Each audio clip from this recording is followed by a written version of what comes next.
Welcome everyone, welcome to our another video. তো আজকে আমরা একটি বিশেষ বিষয় নিয়ে আলোচনা করতে চলেছি। তো তোমরা প্রত্যেকেই জানো, যারা যারা মন্ত্রা ডিভাইস বা মরফো ডিভাইস ইউজ করো তাদের কিন্তু বর্তমানে একটি সমস্যা হচ্ছে।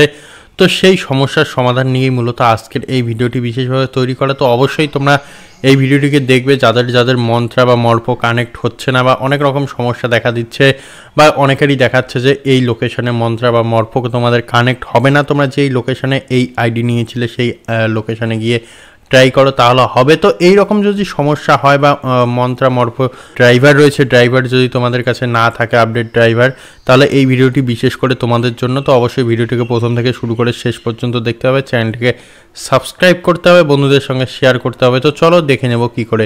তো এখন আমরা রয়েছি মন্ত্রার যে মেন ওয়েবসাইট, সেই ওয়েবসাইটে। তো এখানে আসার পর তোমরা জানো এখানে একটি ক্যাপচা ফিল করতে হয়, করে যখনই তোমরা সাবমিটে ক্লিক করো, সাবমিটে ক্লিক করার সঙ্গে সঙ্গে কিন্তু মন্ত্রা মরফোর যে ড্রাইভারগুলো রয়েছে সেই ড্রাইভারগুলো তোমাদের সামনে চলে আসে। তো এইখানে তোমরা দেখতে পাচ্ছ আমরা কিন্তু এইখানে রয়েছি, অনেকক্ষণ থেকেই চেষ্টা করছি, কোনোভাবেই কিন্তু এইখান থেকে আগে যাওয়া যাচ্ছে না। কারণ এই যে ওয়েবসাইটটি রয়েছে, ওয়েবসাইটটি খুব স্লো থাকার কারণে কিন্তু আর আগে যাচ্ছে না। তো এই সমস্যার সমাধান আজকে আমরা দেখব। তো সবার প্রথমে বলবো, তোমাদের যাদের যাদের মন্ত্রা বা মরফো ডিভাইস রয়েছে তারা যদি কানেক্ট করতে না পারো, তাহলে তোমরা সবার প্রথমে একটি কাজ করবে।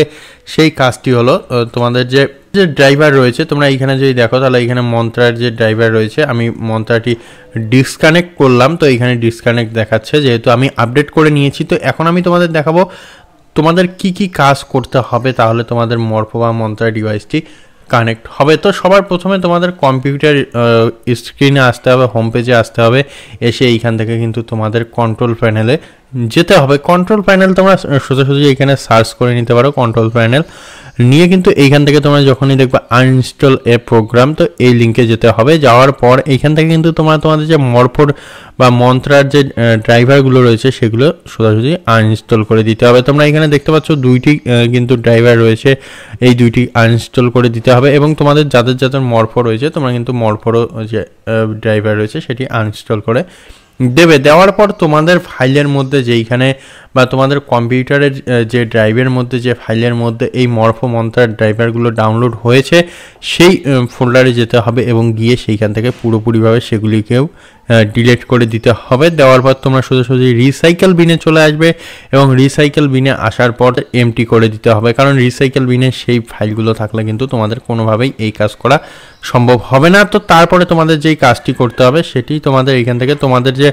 কম্পিউটার রয়েছে সেই কম্পিউটার রিস্টার্ট করে দিতে হবে। রিস্টার্ট করলেই কিন্তু তোমরা রিস্টার্ট করার পরে কিন্তু তোমরা সোজাসুজি তোমাদের কম্পিউটারটি যখন অন হবে তখন তোমরা গুগল ক্রোম খুলে নেবে এবং মরফো বা মন্ত্রার যে মেন ওয়েবসাইট রয়েছে সেই ওয়েবসাইটে আসতে হবে। এসে তোমরা দেখতে পাচ্ছ এখানে ক্যাপচা ফিল করে সাবমিটে ক্লিক করলে কিন্তু তোমাদের সামনে আগে যেইভাবে ড্রাইভারগুলো চলে আসতো, এখন কিন্তু সেইভাবে আসছে না। তো এই কারণেই কিন্তু তোমাদের একটি কাজ করতে হবে। আমাদের যে ডেসক্রিপশন বক্স রয়েছে সেইখানে আমরা দুইটি লিঙ্ক দিয়ে দেবো বা একটি লিঙ্ক দিয়ে দেবো।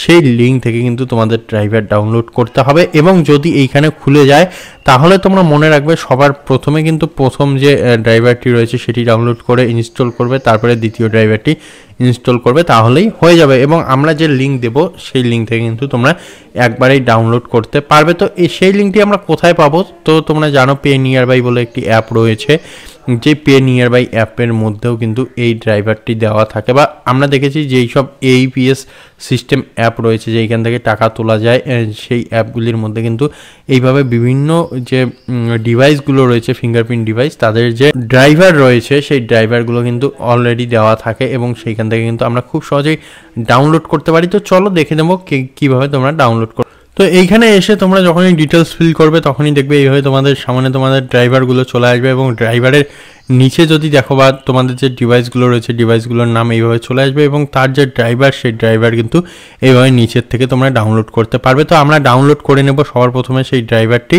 এবং সেই ড্রাইভারটি তোমাদেরকে আমরা দিয়ে দেবো। তো অবশ্যই সেই ড্রাইভারটি পাওয়ার জন্য আমাদের ডেসক্রিপশন বক্স তোমাদের ভিজিট করতে হবে এবং সেইখান থেকে তোমাদের যে ড্রাইভার রয়েছে সেই ড্রাইভার তোমাদের নিতে হবে, নিলেই কিন্তু তোমাদের যাবতীয় কাজ কমপ্লিট হয়ে যাবে। তো আমরা এখানে ড্রাইভারটি নিয়ে নিচ্ছি। তো ড্রাইভার নেওয়ার পর কিন্তু এই ড্রাইভারটি তোমরা ইনস্টল করবে, করার পর তোমাদের একটি কথা বলবো, এই ড্রাইভার ইনস্টল করার পর সোজাসুজি তোমাদের কম্পিউটার কিন্তু তোমাদের শাটডাউন করে দিতে হবে বা রিস্টার্ট করতে হবে, করার পর তোমরা ইউজ করবে, তাহলে দেখবে খুব সহজেই হয়ে যাচ্ছে। এবং তোমাদের আরেকটি ইম্পর্টেন্ট কথা বলবো, তোমরা যখনই এই ড্রাইভারগুলি ইনস্টল করবে তোমাদের যে এখানে ডেট অ্যান্ড টাইম রয়েছে কম্পিউটারে, সেই ডেট অ্যান্ড টাইম কিন্তু দেখে নেবে যাতে কোনো রকমের কোনো গন্ডগোল না থাকে। যদি ডেট অ্যান্ড টাইমের মধ্যে গন্ডগোল থাকে তাহলে কিন্তু তোমাদের এই ড্রাইভারগুলো কোনোভাবে ইনস্টল হবে না বা ইনস্টল হলেও কাজ করবে না। এবং অবশ্যই তোমরা আর একটি কথা মাথায় রাখবে, যখন তোমরা এটি ইনস্টল করবে তোমাদের যে লোকেশন রয়েছে কম্পিউটারের লোকেশন, সেই লোকেশন অবশ্যই অন করতে হবে বা অ্যালাউ করতে হবে, তাহলে কিন্তু তোমরা এই যে ড্রাইভারগুলো ইনস্টল করতে পারবে, কোনোরূপ সমস্যা হবে না। তো তোমরা তোমাদের এইখান থেকে তোমাদের লোকেশনের অ্যাক্সেস দেখতে পারো, এইখানে লোকেশন রয়েছে, তো লোকেশনের অ্যাক্সেস কিন্তু তোমাদের অবশ্যই দিতে হবে এবং তারপরেই তোমাদের ড্রাইভারগুলো ইনস্টল করতে হবে, তাহলে কিন্তু কোনোরূপ সমস্যা হবে না। তো এরপরেও যদি এই মেথডগুলি ইউজ করার পরেও তোমাদের কোনোরূপ সমস্যা হয় অবশ্যই আমাদের কমেন্ট করবে, আমরা প্রত্যেকের সমস্যার সমাধান করার চেষ্টা করব। তো দেখা হবে আরও এইরকম একটি নতুন আপডেট নিয়ে, ততক্ষণের জন্য ভালো থাকো, সুস্থ থাকো, ধন্যবাদ।